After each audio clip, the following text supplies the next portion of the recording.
তো হ্যালো বন্ধুরা, আমরা এখন যাচ্ছি আমার দিদি বাড়ি।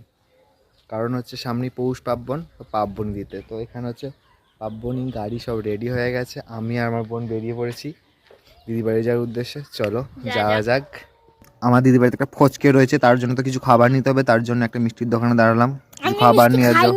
আমি শিওর বলে দিই মিষ্টি আমি খাইনি। তো এখানে ভিডিওতে ভয়েস দেওয়ার সময় নিজেই বলে যে আমি মিষ্টি খাইনি, আমি মিষ্টি খাইনি। তাহলে তুমি কি খাবে সেটা বলো। মামার দোকান থেকে আমি খাবার আনতে বলেছিলাম, মামা আমার জন্য খাবার নিয়ে আসছিস। তো ফাইনালি আমি দিদি বাড়ি পৌঁছে গেছি। কি বলছিস তুই?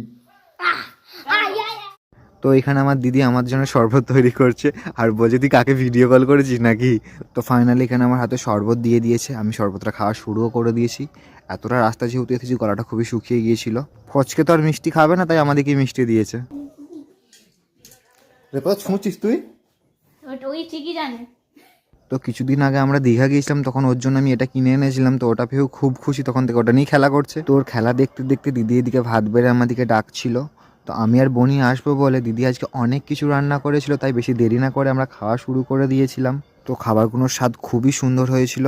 তোমরা যে এখন আচারটা দেখতে পাচ্ছ, এটা দিদির শাশুড়ি মা বানিয়েছে। তো উনি খুবই সুন্দর আচার বানায়, আমার তো খুবই ভালো লাগে ওনার হাতের আচার।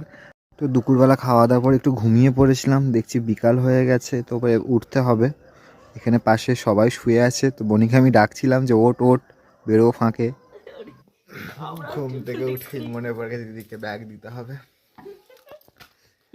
একটা ব্যাগ এনেছি। গিফটটা দিচ্ছিলাম ব্যাগ। দেখো দেখো ভালো ভাইয়ের কাছে ওর পাচ্ছি না।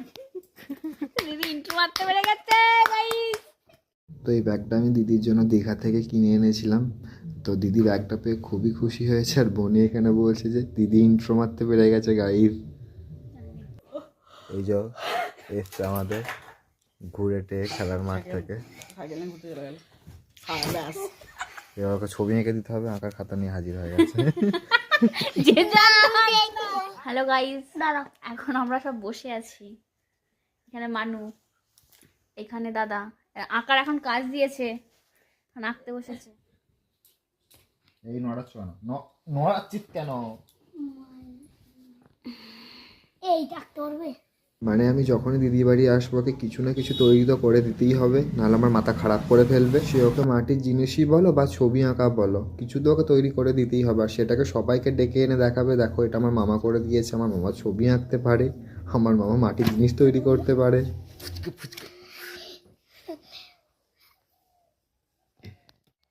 তো এখন আমরা যাবো পিসিদের বাড়ি। তো এখান থেকে